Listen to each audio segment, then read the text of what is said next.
Çfarë është Odesa për rusët dhe për Rusinë dhe a të rezulton që ka një plan për nga këndvështrimi rus për të shlirimin e Odesës, nga këndvështrimi e Ukrainës dhe ne këtej për pushtimin e Odesës? Për rusët, Odesa është një qytet rus. Rus i ndërtuar nga rusët, i themeluar nga rusët, i marrë tokat e marrë nga Turqia një kohë dhe pastaj Perandoria ruse ndërtoi atje Katerina që ja prishën monumentin në mes të Odesës. Pra për rusët, do me thënë ajo ëndra mund se më fal Misha, ndjes.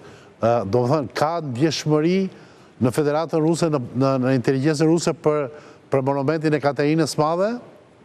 Sigurisht. E mbajnë si një patriote ruse, megjithëse ruse nuk ishte. Gjermane?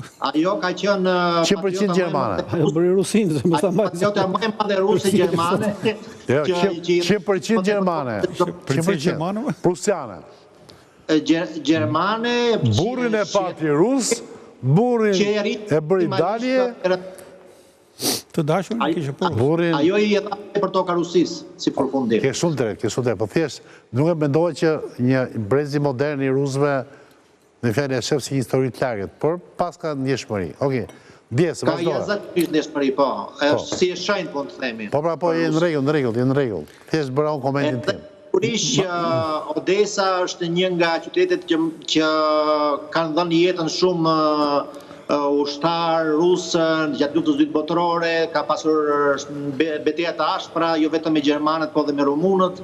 Pra ka qenë është një pikë strategjike që rusët sigurisht e kanë në atë ëndrën e tyre ndoshta të mesme. Kuptohet që ëndra maksimale është Kievi, ndërsa do me thënë një ëndër, le të themi, si themi kështu, mesatare për Rusinë, me këtë, do me thënë, kaos që është ashti, do të ishte sigurisht marrja e Nikolajevit, e zonës e Nikolajevit dhe mëtej të Odesës, duke arritur deri në Transnistria.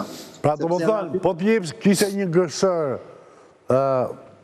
Trumpi si zëdhënës i majorancës popullit rus, do të merrte treqarekun në Ukrainë si pinda apo komplet? Jo, nuk i bie një 30%, kështu po të shkosh deri në Odesë, do me thënë, a i merr detin në Ukrajinës, pastaj shkoni NATO sa doni, do me thënë, kjo është muhabeti.